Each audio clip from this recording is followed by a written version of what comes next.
datang di podcast Jawara Visip Untirta Disnatalis Visip 21 dari Visip untuk Banten. Nah, Sobat Visip, kita udah kedatangan tamu spesial nih. Atas Pak Jazuli Abdillah, boleh perkenalkan ke Jazuli Abdillah. Abdillah ya. Jazuli Abdillah, disingkat Aja gitu ya. Nah, Bapak gimana nih perjalanannya? Perjalanannya gimana? Panjang. Dan jalan itu kan panjang dan berliku biasanya. Dan banyak kendala, ada saatnya lancar, ada saatnya. Makanya jalan yang mana nih? Jalan ke sini tentunya, Pak. Aman, alhamdulillah. Aman dan luar biasa kondisi existing sekarang kampus Untirta. Apalagi Visipnya ini sudah sangat luar biasa lah, maju. Ya, bagus sekali ya, Pak. Pak Jazuli nih sebelumnya akrabnya dipanggil siapa ya kira-kira? Jazuli aja. Jazuli aja. Bang Jazuli. Bang Jazuli nih. Saya Betawi kan. Ya, berarti aku boleh ya, Bang. Siap. Sama dong, kebetulan saya juga Betawi nih. Berarti Bang Jazuli ya. Betawi ya. Oke.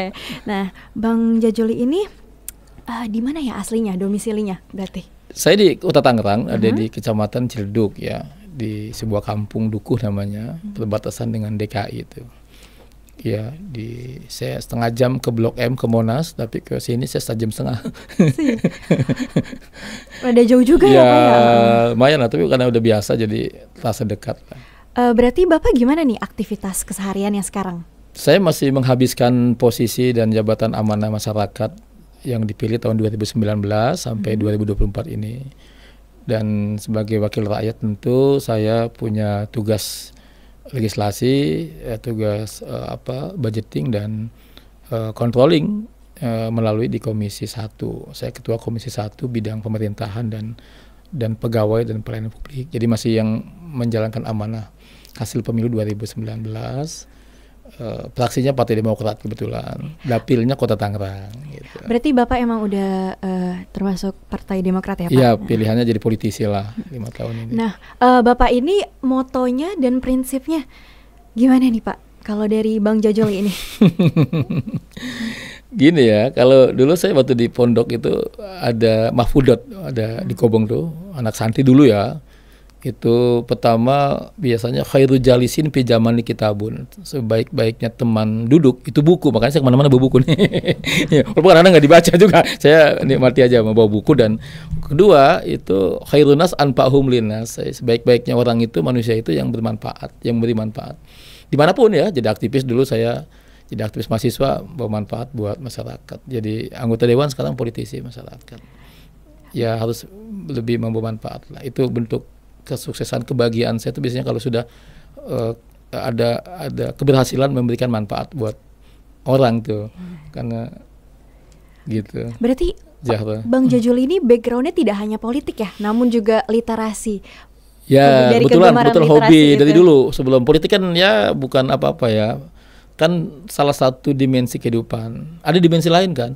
Ada urusan ekonomi, ada urusan budaya, urusan sosial, urusan kita berliterasi, urusan berchattingan, ngobrol, diskusi segala macam, akademik. Saya rasa itu bagian dari dimensi kehidupan. Tidak hanya politik, jadi jangan melulu politik lah.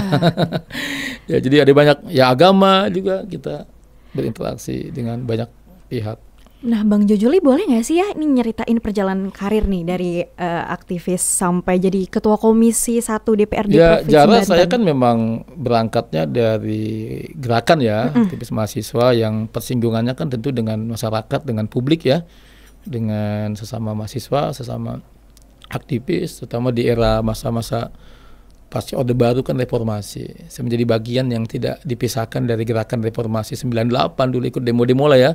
Demo-demo menurunkan rezim Soeharto saat itu kan. Kemudian juga selesai dari situ iseng-iseng demo-demo di Tangerang. Banten belum menjadi sebuah provinsi waktu itu, masih gabung ke Jawa Barat. Jadi di wali kota, kantor bupati, kita mimpin aksi demonstrasi mahasiswa saat itu ya. Memang lagi ramai-ramainya lah. Ya, kemudian saya berkenalan dengan banyak pihak, dengan banyak orang ya, terutama yang tidak bisa lepas dari sejarah perjalanan pergerakan saya dengan Bapak Dr. Haji Wahidin Halim tentunya. Beliau saat itu camat mana gitu ya, camat Ciputat atau camat Tiga Raksa, saya kenal pertama kali. Walaupun pesannya dua, satu jangan jadi pegawai negeri, dan dua jangan jadi pemborong katanya. Jadi lu udah ini aja, belajar aja kan gitu ya. Jadi saya aktivis pergerakan, dan cuman memang saya dari dulu saya cinta buku. Sejak mahasiswa saya dagang buku. nawar-nawarin buku, buka gelar di depan gerbang gitu, punya teman yang saya biayai gitu untuk jualan buku di kelas juga. Akhirnya ya nggak lepas dari dunia buku.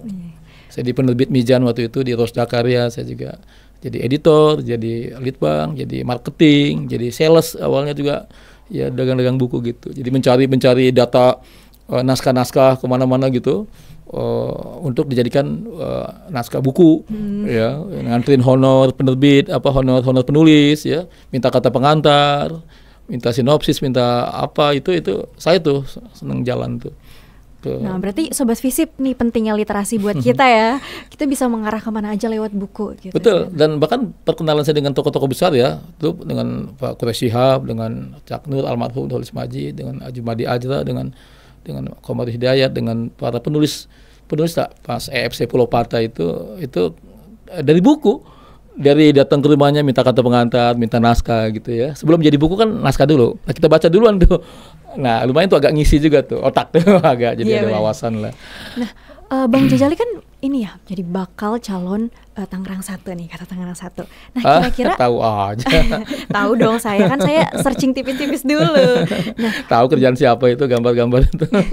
Bapak ini pengalaman yang Bapak sudah miliki itu apa aja ya sejauh ini? Ya, karena memang berangkatnya dunia aktivis pergerakan kan organisasi tentunya ya dunia literasi sejak dulu ya di penerbit, kemudian dalam mulai mengelola tata kelola pemerintahan mungkin dimulai dari KPU 5 tahun ya.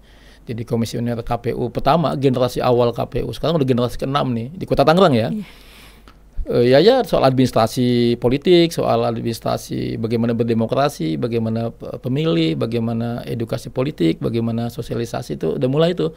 Sudah mulai membangun satu kesadaran publik agar berpolitik secara secara cerdas ya, secara rasional gitu. Nah, itu sudah saya mulai itu. Kemudian sempat di kampus nongkrong dengan teman-teman di kampus lah, nongkrong ya dalam tanda kutip ya. Nongkrong di kampus beda ya dengan nongkrong di kafe. Berarti ini seperti kayak kelas politik gitu ya, Pak? Ada, sampai sekarang saya di komisi nih, ada ruangan komisi itu beberapa bulan sekali itu ngadain sekolah politik. Jadi kelas politik, kelas demokrasi, kemudian pelatihan kepemimpinan, kemudian saya ngumpulin mahasiswa-mahasiswa yang punya bakat dan minat untuk berorganisasi dan menjadi pemimpin, itu ngumpulnya di tempat saya itu. Ada ya kelas-kelas pemimpin lah, ada materi, ada sambil ngopi, sambil saya mengkanal takut mahasiswa di kampus tidak punya bakat, tidak tersalurkan. Ya, jadi saya minta ke dosen-dosennya itu, tolong ada nggak mahasiswa yang punya bakat diskusi, berorganisasi, saya kumpulin gitu ya dari berbagai kampus di sini. Difasilitasi. Ya makannya, minumnya. Iya. Saya nggak ongkosin karena saya nggak punya uang buat ngongkosin. Berarti ya hanya fasilitas saja. Fasilitas dan nanti ada buku-buku yang biasanya saya pulang mereka bawa buku tuh. Berarti itu buku diberikan secara gratis? Ya, saya kasih teman-teman saya kan banyak yang penulis-penulis yang punya buku banyak karyanya, sehingga itu saya bantu untuk saya sosialisasikan. Jadi nggak lepas dari dunia urusan organisasi dan urusan buku literasi ya. Iya, berbicara. Kang Firman tuh teman saya tuh, Kang Firman Penayaksa. Golagong tuh di Rumah Dunia, Kang Firman Penayaksa sekarang masih sangat menggeliat jauh. Nah, berbicara tentang organisasi tadi, Pak, kan kita kaitannya pasti tentang leadership dong. Nah, Bapak sedengar saya pernah dapat penghargaan ya, the best performance leadership 2 kali. Iya dong, saya kan. Bahkan kalau itu banyak sekali sebenarnya, kalau belasan bahkan lebih dari 20 itu. Kalau selama saya menjadi anggota dewan di Provinsi Banten ya, kategorinya kalau yang the best legislatif itu tentu kaitan dengan penilaian kinerja. Kinerja mungkin oleh si penilai saya dianggap yang mau turun gitu ya. Artinya seminggu dilantik memang saya melaunching rumah aspirasi. Jadi program rumah aspirasi itulah yang bergerak, yang berjalan. Jadi berbasis program. Jadi soal misalnya soal bagaimana membantu soal pelayanan masyarakat, soal kesehatan, membantu masyarakat BPJS, membebaskan ijazah-ijazah anak-anak yang nggak mampu di sekolah yang ditahan-tahan, kemudian membantu bagaimana mencarikan beasiswa, kemudian juga membantu soal kesehatan ya, membuatkan kartu BPJS, menolong mereka yang nggak dapat kamar saat berobat, kemudian yang nggak mampu bagaimana bisa punya akses kesehatan. Kemudian juga bina yatim, bukan santunan ya, bina, jadi bukan santunin gitu, bukan. Jadi di bina itu dia bakatnya apa si yatim ini, lalu kita salurkan. Jadi dia juga harus ada feedback, dia mau belajar nggak, dia mau sungguh-sungguh nggak, jangan cuma dieksploitasi di panggung, dikasih sembako, dikasih amplop gitu, lalu selesai pulang. Nah, bukan, tapi dibina. Dia ini apa bakatnya, apa nih, nulis, apakah jurnalis, apakah mau kuliah S2, apakah mau terus menjadi akademisi, atau mau dagang, atau mau jadi apa gitu, jadi host juga. Jadi ada salurannya. Dan bina majelis taklim kan banyak kan kita ibu-ibu hanya sekedar, mohon maaf ya, kadang-kadang passion ya, seragam, pengajian banyak, tapi kita ingin bina betul, bina soal majelis taklimnya, soal keberadaan buku-bukunya, materinya, kemudian bagaimana menjadi dai yang memang betul-betul diminati oleh jamaah, oleh masyarakat tuh. Jadi program itu yang ngadu-ngadu itu, jalan jelek misalnya, jalan banjir atau rumah tidak layak huni, ngadu. Nah, itu di rumah aspirasi itu. Jadi memang digerakkan di rumah aspirasi itu. Nah, dari situ mungkin ada yang menilai bahwa ini kita mau turun ya. Karena kan Dewan itu kan kerjaannya kadang-kadang sibuknya juga nggak karuan juga. Jadi keluar kota nggak jelas gitu ya. Ya kunjungan kerja sih jelas juga. Tapi meninggalkan basis, meninggalkan masyarakat. Nah, dengan rumah aspirasi itu kita udah ribuan yatim yang kita bantu, ribuan orang susah orang yang kita bantu, baik uang maupun sembako apa itu udah kita. Kebetulan saya kan gini, problem kita kan Zahra itu kan kita nggak punya uang nih. Tapi kita di masyarakat kita yang butuh banyak. Nah, gimana cara ngebantu? Sementara mereka kadang-kadang bantu itu ya uang gitu. Ya kita nggak punya uang. Ya, tapi kita carikan donasi, carikan CSR, carikan siapapun yang orang yang dermawan gitu, yang dia punya kemampuan uang, materi, tapi tidak punya kemampuan mendistribusi pemetaan masalah, pemetaan objek, sasaran yang dituju. Nah, kita bantu menyalurkan. Jadi membantu menyalurkan. Gitu. Jadi fasilitator. Fasilitator. Jadi kita tuh sebenarnya kita nih mahasiswa, kalau kita pikirannya uang, ya kita juga SPP juga kadang-kadang nunggak, ya kan? Uang bangunan juga nggak kebayar, orang tua lagi susah. Kontrakan, kos-kosan juga belum kebayar. Buku juga. Nah, kita mau bantu masyarakat selalu pikirannya uang kan? Nah, sebenarnya nggak harus uang. Artinya memediasi, mendistribusi, memfasilitasi. Jadi untuk ini data yang layak dibantu, Pak ini. Oh ya, tapi Anda aja yang turun ya. Nah, kita tuh punya tim, saya turun. Misalnya 100.000 apa 200.000 untuk yang berapa. Itu kan uang juga kita pesan tuh. Tanpa KTP, tanpa kakak tuh, tanpa misalnya, kakaknya mana, KTP-nya mana, ini buat yang milih saya, enggak. Itu kita berbuat saja. Nah, kalau dari tadi fasilitator ini media kayak nggak cuma terpaku di situ sih Pak.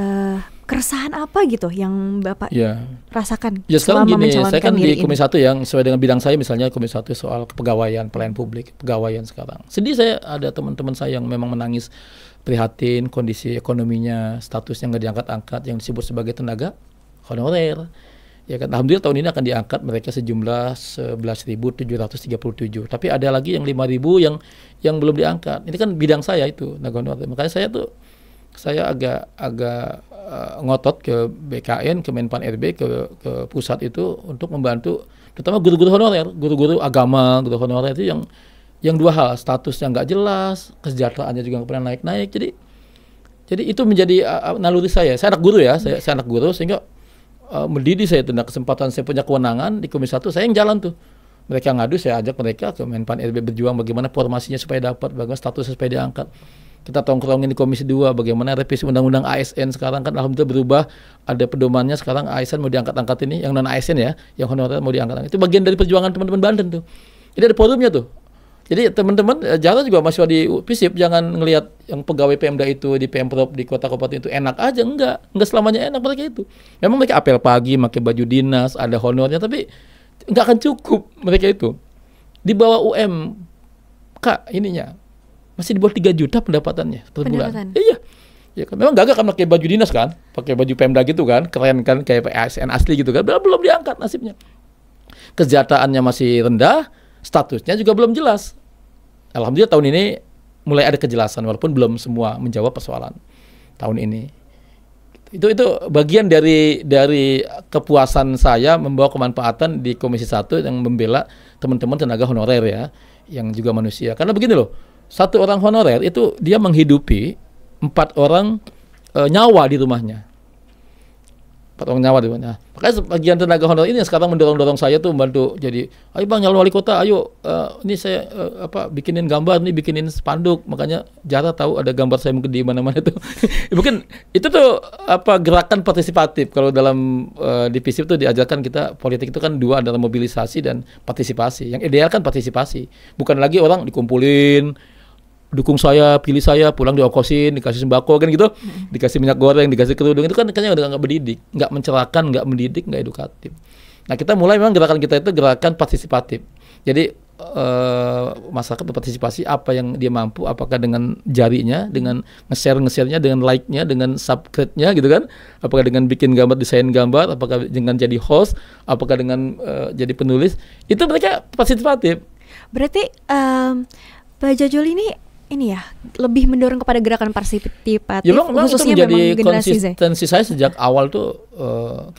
Saya pernah susah, artinya hidup dalam situasi yang memang sederhana ya, artinya jadi aktivis yang kadang-kadang kehabisan ongkos gitu, motor dulu nggak ada bensin, mogok di jalan, lalu ada kegiatan nggak punya duit, bikin proposal, lalu kita kerjasama dengan pihak lain, kesana kemari kita gimana nih senioritas, apalagi di organisasi yang saya ikutkan di HM itu kan ada senioritas segala macam itu. Nah itu terasa betul, kita ngerasain susah, ngerasain berproses, ngerasain bagaimana kita situasi masyarakat, kepekaan kita terhadap kondisi masyarakat yang miskin, yang susah, yang nganggur, yang lapar, yang tidak punya kemampuan akses kemana-mana gitu.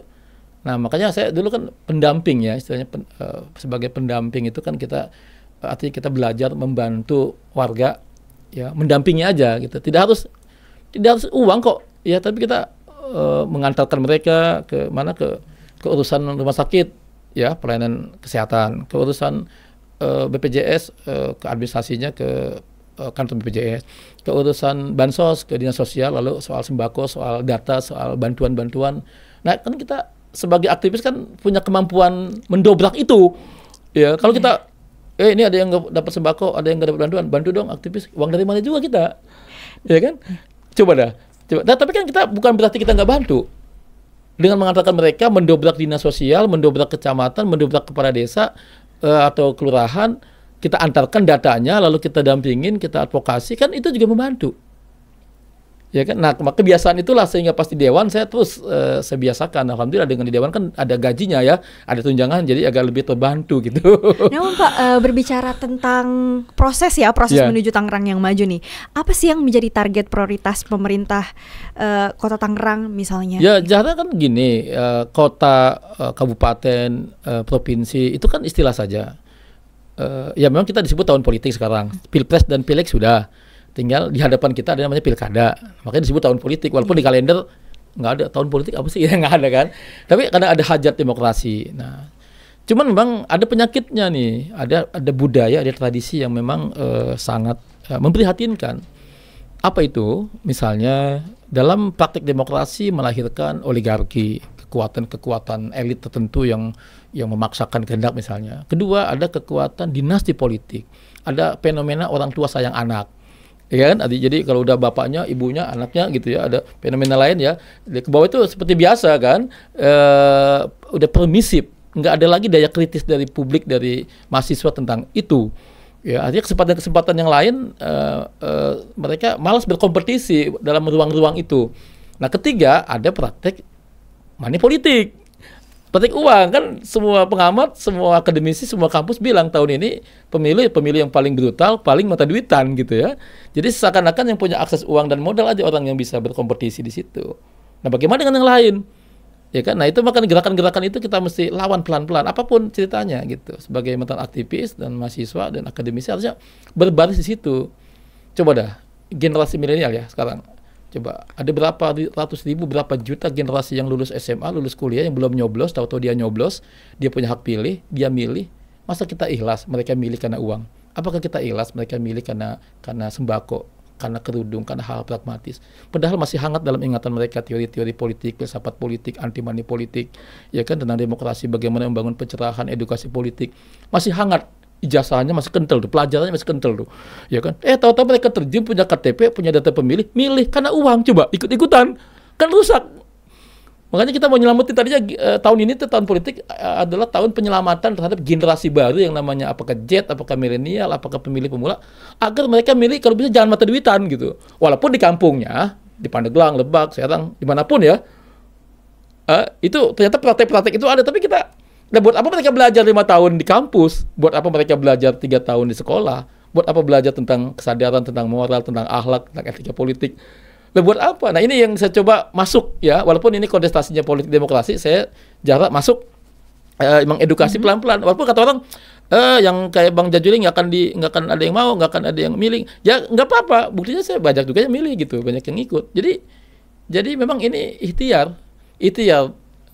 Kita nggak rela, saya nggak ikhlas ada generasi baru yang baru kenal politik praktis, kemudian punya hak pilih, punya KTP, ikut-ikutan orang tuanya atau generasi yang sesudahnya jadi petualang-petualang politik, kerumunan-kerumunan politik, apa gitu namanya macam-macam lah, tim sukses atau apa itu, jaringan. Tapi akhirnya antriannya itu antrian yang pragmatis, materialistik, diajarin tentang bagaimana motivasi akhirnya milih karena uang. Masa generasi baru, alumni FISIP misalnya, lu milih ya? Iya. Gimana nih pemilihan? Ya nih, ada yang ada uangnya nggak nih? Ada yang ngasih sembako nggak nih? Coba dah, ya kan? Apa arti milih? Namun bagaimana ini Bapak caranya itulah kan menggandengnya? tugas bersama, makanya kan harus semua lini ini kan gerakan semesta. Kalau nggak ada yang memulai, saya nggak apa-apa bilang kan ada prinsip perjuangan. Kalau ini gelap nih, demokrasi kita gelap, ruangan kita gelap, ya. Ya kita yang bagus sih memang ada banyak orang di dalam ruang gelap itu menyalakan semua lilin sehingga menjadi terang kan. Tapi kita kan baru satu lilin. Ya ketimbang kita mencaci maki kegelapan yang ada di ruangan ini, ketimbang kita mencaci maki demokrasi politik yang dipraktikkan di negara kita ini, ya mendingan kita menyalakan lilin dalam kegelapan itu daripada kita mencaci maki kegelapan. Siapa yang memulai?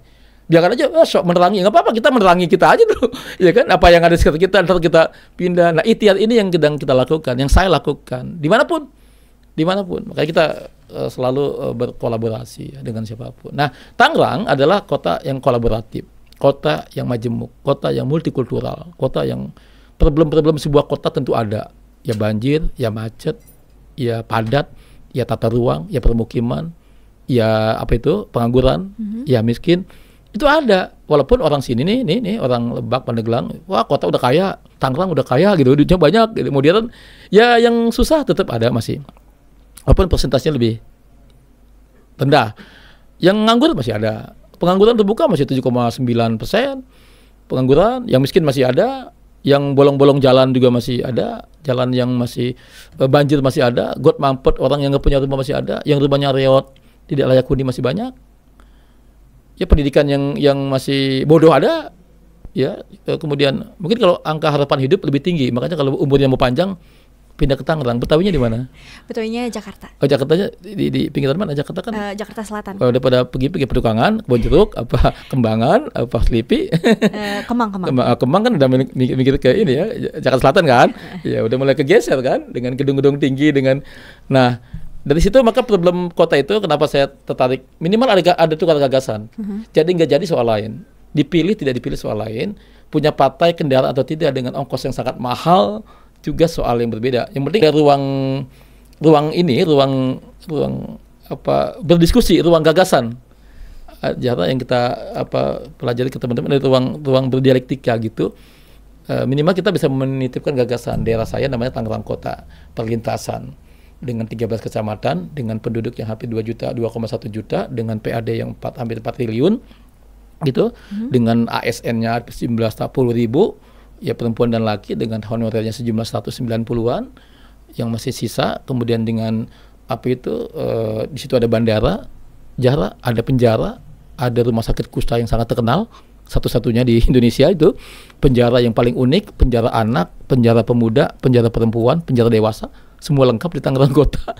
Ya, kemudian juga di situ ada ada Masjid Pintu Seribu, Sungai Cisadane. Ada akulturasi budaya antara Tionghoa, orang dengan orang Cina yang orang zaman dulu tuh nenek moyangnya Cina di situ di Tangerang, ya sehingga mereka disebut Cina Benteng. Tangerang kan benteng, ya, Cina Benteng kan, Ciben. Nah di situ ada Betawinya ada, Sunda asalnya juga Sunda ada, Jawa ada, Cina ada, bejana Nah, benteng itu namanya penanda. Dulu ada Sultan Banten itu dulu ada menandakan bahwa ini batas. Kemudian dari Raja Pakuan ini batas, dari POC ini batas. Jadi akhirnya Tangerang itu tanda gitu.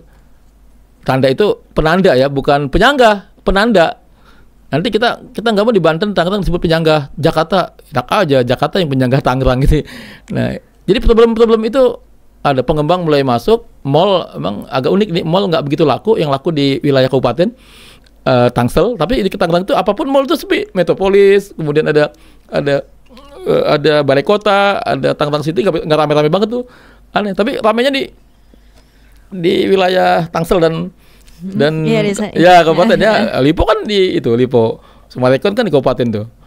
Nah, itu tantangannya, lalu lintas ya, ada ya kemacetan ada, makanya transportasi ya, itu tantangannya. Jadi nggak jauh dari urusan transportasi, dari urusan perumahan, kepadatan penduduk, dari urusan pengangguran, dari urusan tata ruang, ya sampah, banjir deh. Nah tadi Bapak kan berbicara tentang transportasi ya. Transportasi di Tangerang khususnya ya umum itu kan masih kayak kurang ya kan, sedangkan pada bilang KRL, saya lihat di media mainstream lah KRL, cuman KRL transportasi itu kan lebih bagus katanya nih di media mainstream daripada KRL di New York. Nah itu tuh bagaimana Pak merealisasikan ini transportasi ya, problem umum? kita kan gini, Jahal, ini kan soal kompleks ya, sangat kompleks. Nah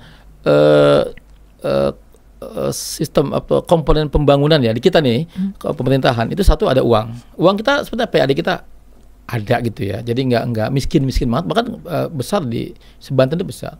Tangerang Kota kan kota terbesar se-Banten dan ketiga terbesar se-Jabodetabek setelah Bekasi dan Depok kalau nggak salah. Nah, kedua SDM-nya ada, jago-jago, hebat-hebat, ahli transportasi, alumni UGM, alumni UI, alumni ITB, luar negeri, dan alumni macam-macam, swasta yang keren juga banyak, bahkan banyak sekarang alumni. SDM ada. Aturan regulasi apa sih yang kurang kita? Bahkan kebanyakan aturan kita sekarang ada gerakan Omnibus Law. Apa itu? Cipta kerja. Jadi kebanyakan aturan undang-undang, tapi akhirnya kita ringkas menjadi satu bundel dokumen namanya Omnibus Law, Cipta Kerja. Jadi saking banyaknya aturan gitu. Ya kan? Peda-peda ya, banyak, Perda, PP apa banyak lah. Artinya aturan ada, duit ada, SDM ada. Ngapain lagi? Gagasan, mindset, satu. Dua, kultur budaya. Nah, kalau kultur kita malas di birokrasinya, kalau kultur kita buang sampahnya masih sembarangan, nggak disiplin, kalau kultur kita koruptif, kalau kultur kita titipan, sebab mengandalkan orang tua, ketergantung terhadap pimpinan orang tua, itu sebenarnya itu penyakit juga. Penyakit. Lalu mindset kita, mindset ingin kaya, mindset ingin hidup enak, mindset individualistik, ingin pokoknya nggak ada urusan dengan yang lain. Ini kan penyakit yang nggak terasa. Orang taunya uang, manusia, aturan. Tapi sebenarnya ada itu. Nah, makanya seiring dengan pembangunan manusia, meningkatkan pendapatan, pembangunan infrastruktur, seiring dengan itu juga jangan ditinggalkan mindset dan inovasi. Nah, inovasi ya. Nah, soal itu inovasi. Sekarang kan di era digital, di era disrupsi. Tangerang Kota, pondasinya udah zaman Pak Wahidin Halim, wali kota, 10 tahun. Dilanjutkan oleh Pak Arif Ismansah, 10 tahun. Di era Pak Arif, implementasi aplikasi terhadap sistem-sistem yang sangat adaptif terhadap perkembangan teknologi digital. E-government, e-procurement, e-birokrasi, Tangerang Ayo, Tangerang Live, ya kan, Tangerang bla bla bla bla, lalu punya provider, punya comment center, lalu orang lain di kota-kota lain datang ke situ belajar, studi banding, ya kan, tentang bagaimana sistem kepegawaian yang sudah semuanya ya kan, tinggal kita mau butuh ambulan, klik apa, kita mau butuh harga barang naik, cabai naik berapa sekarang harganya, harga bahan makanan, kemudian harga kita ingin butuh mendapatkan sebagai bansos apa, UMKM ingin mendapatkan bantuan UMKM ya, permodalan pakai apa, kemudian kita ingin klik. Jadi adaptif, sudah mulai adaptif nih, makanya ada ruangan kayak begini juga misalnya gitu, itu ruangan, jadi cukup duduk, wali kota duduk, ya kan, lihat kamera sana, dalam tiap persimpangan ada video kayak CCTV, lihat itu kenapa itu, lalu rapat-rapat pun mulai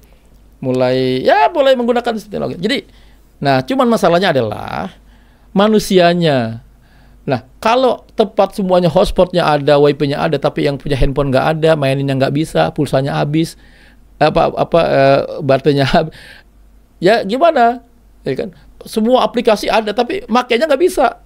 Semua sistem pengaduan ada, tapi nggak ada yang ngadu, cuma berapa orang yang ngadu. Yang menggunakan sistem itu hanya berapa orang, ya kan? Berarti kan ada apa? Ada masalah kan? Masalahnya adalah budaya, kultur. Ayo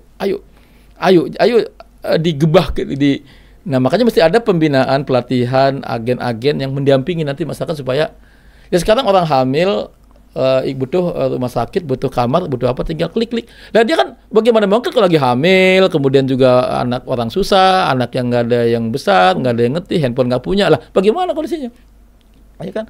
Ya, berarti dari urgensi kan yang perlu ditingkatkan adalah merealisasikan bagaimana masyarakat itu bisa lebih berpartisipatif ya Pak. Nah, kira-kira tuh closing statement yang Bang Jajuli mau angkat tuh apa sih yang kan gini, kita masing-masing peran kita berfungsi nih, masing-masing kita punya fungsi dan peran ya.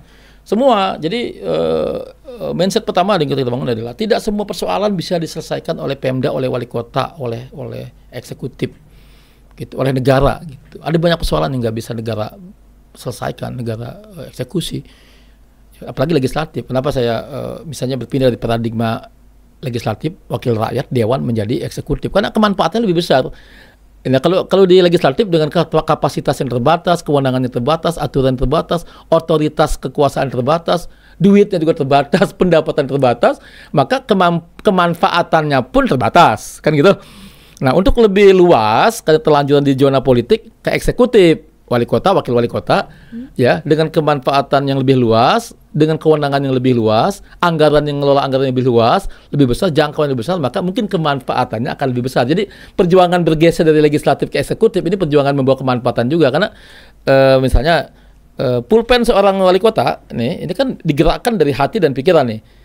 Isi kepalanya ada apa?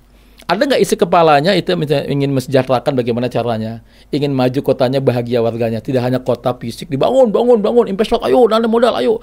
Lah, tapi masyarakatnya alaknya bejat, ngomongnya kasar, sama orang tuanya ngelawan, sholat kagak, subuh kesiangan, nganggur baik, ya kan, ngeluh mulu. Jadi apa yang mau diharapin generasi pertumbuhan ekonomi dan pertumbuhan fisiknya tumbuh, tapi akhlaknya nggak diimbangin, budayanya salaman nggak mau sama yang tua, sopan juga kagak. Kayak orang autis main chattingan apa men. Coba generasi model apa ke depan? Nah, sebuah kota dengan pemerintahan yang ada, kewenangan yang ada, tentu mampu membuat regulasi atau membangun kultur-kultur budaya yang memang nanti masyarakatnya lebih partisipatif. Dalam hal apapun, tidak hanya kerumunan-kerumunan soal demo-demo, tidak hanya bukan itu, tapi nah problem kita lagi adalah ruang terbuka yang sangat luas ya, yang sangat luas belum dimanfaatkan soal pengembang pasus-pasus pemanfaatan. Itu salah satu problem kota, saya identifikasi. Nah, di posisi mana saya? Nah, itulah persoalannya adalah soal membangun mindset dan inovasi dan budaya. Jadi melanjutkan yang ada, responsif terhadap teknologi digital, jangan gatek ya kan? Nah, karena pelayanan itu kan pelayanan udah nggak zaman tuh kantor-kantor besar, fisik banyak, uang habis, tapi kan digital lah. Ya, berarti pokoknya intinya kita tuh harus adaptif terhadap perubahan. Ya, responsif dan adaptif. Gitu. Untuk sesi kali ini sekian sampai situ aja Pak. Terima kasih banyak telah berbagi dengan Sobat Visip tentunya ya. Ini dadakan nih kita disuruh dari bawah diskusi, kita suruh ke atas. Alhamdulillah bisa luar biasa lah kemajuan Visip ya. Visip di Untita ini semoga tetap eksis ya. Terima kasih loh banyak Bang Jajuli atas partisipasinya hari ini. Sama-sama. Sekian, ya semoga makin maju ya. Visip untuk Banten ya. Dari Visip, ayo Pak kita bareng-bareng ya, jargon 1, 2, 3. Dari Visip untuk Banten. Ya, terima kasih. Terima kasih. Sama-sama.